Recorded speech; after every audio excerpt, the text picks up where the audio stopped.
morning. So, this brief video shows you how we set up our controlled experiments in EL Gizmo. We have our independent and control variables here.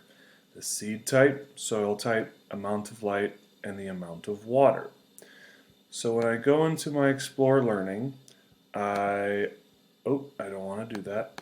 I go into the Gizmo, Growing Plants, and it's set up like this.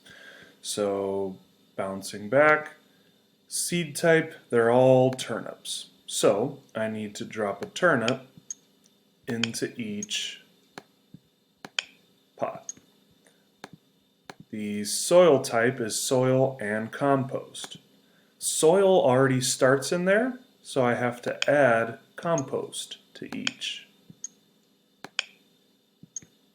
Okay.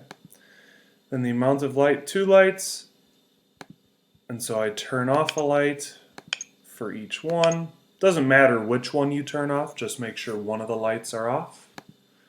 And then the amount of water changes, 30, 50, and 70 for pot A, pot B, pot C. And that's how you set up your experiment.